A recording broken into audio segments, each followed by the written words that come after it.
Medgeneracijski center Bled je s polno močjo deloval tudi v obdobju, ko smo bili zaprti med 4 stene. Kot pravi vodja centra Hana Premrl, so v preteklem letu svojim uporabnikom ponudili še več različnih oblik izobraževanja, pa čeprav prek Zooma. V medgeneracijskem centru smo se zelo prilagodili situaciji. Mislim, da so bili naši udeleženci sploh dovzetni do te sodobne tehnologije. Vse smo ali individualno poučevali tako na daljavo za te nova orodja, so mogli usvojiti Zooma, ki smo ga uporabljali. In lahko pač povem, da so pri nas bile naš program je bil še bolj pester, veliko večja udeležba je bila, tako kot bi imeli mi to prej planirano realno, pač v živo. Tako da ja, naše delavnice so bile res zelo dobro obiskane in tudi udeleženci, ki smo jih potem že vmes spraševali, ko so se že ti naši ukrepi malo umilili, smo jih vprašali, če želijo priti v živo, če bi imeli v živo delavnice, so kar rekli ne, da njim to čisto ustreza, da je to fajn, ker so od doma, ker, kakor sem vedno rečem, zjutraj se zbudiš in se lepo popiješ kavo in lahko od doma se priklopiš in si z nami in telovadiš z nami in ko zaključiš z eno dejavnostjo, se lahko takoj priklopiš na drugo dejavnost. Tako da naši so imeli že v bistvu malo težavo, kam se bojo priklapljali, ker smo imeli toliko enih stvari. In meni se je tudi to zdelo zelo pomembno v tem času, ker smo bili vsi zelo socialno izolirani, da imaš možnost se nekam vklopiti, da res so imeli. Je bilo pa pol tudi zelo dobrodošlo, ko so se te ukrepi seveda umilili. Smo imeli zdaj že v živo nekaj delavnic in so zelo radi pridejo, se podružijo, skupina Šola zdravja, telovati vsako jutro. Tako da je prav fajn videti spet ta vrvež tukaj na Olimpijskem trgu. Beseda v sliki je bilo eno izmed tovrstnih druženj, na katerem so predstavili raznolikost ustvarjanja v centru. Pisateljica Nina Kosmač je vodila delavnico kreativnega pisanja. Končni rezultat, knjigo Razlito črnilo, je izdala Ljudska univerza Radovljica. Moji učenci so seveda zame najboljši. Zanimivo je to, da sem uspela motivirati spekter učencev od 15-letne Mance Japelj do 73-letnega Antona. Prvi dan je prišlo 40 udeležencev.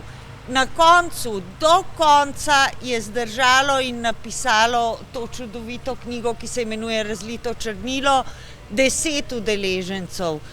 Ker ne glede na karkoli je pisanje težko delo in je podobno življenju.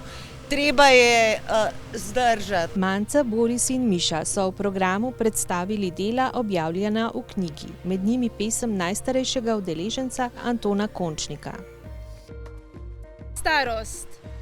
Joj, ta moja kolena. Ne nosijo več bremena. So trda kot suha polena. In bolijo, odvisno od vremena. Starost je tu. Kot ena in ena. Za njo dobra ni rešitev nobena. No, ena je, ampak precej nezaželena, ker takrat te pokrije ta zemlja in trava zelena. Manca Japelj je bila najmlajša udeleženka delavnice kreativnega pisanja. Po besedah njene mentorice je že sedaj pisateljica, želi pa si postati tudi igralka. Skupaj z Borisom sta odigrala del njenega teksta.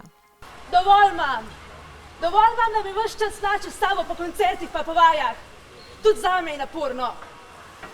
Na koncu zmeri odidem v hotel, pa čakam, da prideš ti utlej zjutraj, koma pijan pa zadrogiran. Če ko je zabava pri nama doma, se vam ne smem pridružiti.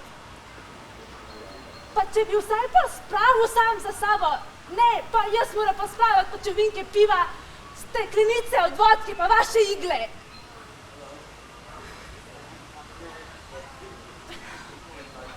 Zakaj nisem poslušala mami, ki me je pred tem svarila?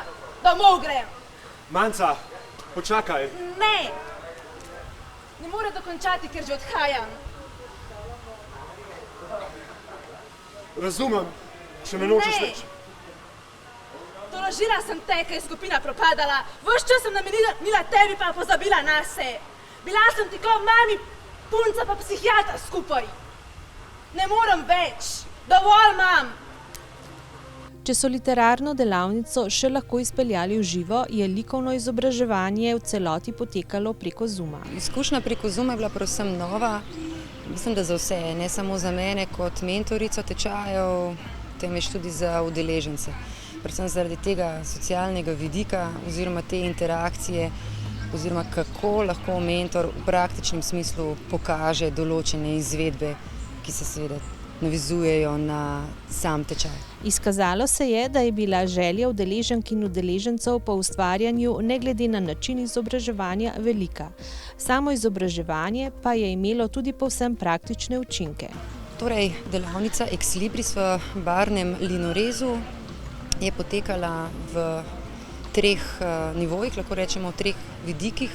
Prvi je bil ta teoretični del, potem pa praktični del, ki se je navezoval na izdelavo matrice, na sam odtis, torej na tiskanje kot takšno, odtis grafičnega lista, potem pa seveda apliciranje konkretnega motiva na embalažo, ki je seveda še bolj pomembna, saj so udeleženci potem uporabljali za promocijo lastne dejavnosti ali tudi podjetij. Oksana Žigil je bila tokrat tečajnica in ne predavateljica kot običajno. Moram reči, da izkušnja je bila izredno zanimiva, zato ker je to področje, ki je zame popolna neznanka. Veliko smo se naučili, predvsem delo potrpežljivosti in dela z barvami, in s eno tehniko, ki do zdaj mi ni bila nikoli niti znana, niti razumljiva. Tudi zanjo izkušnja učenja prek Zooma ni bila moteča. Dejansko ni treba te nikamor hoditi, vstaneš, spiješ kavo in si samo priklopiš, in si že tam in se učiš. To je bistveno, da se učiš nekaj novega. Za vedno nove vsebine in učne izzive pa Medgeneracijski center Bled, kot bi se strinjali številni njegovi uporabniki, ves čas odlično skrbi.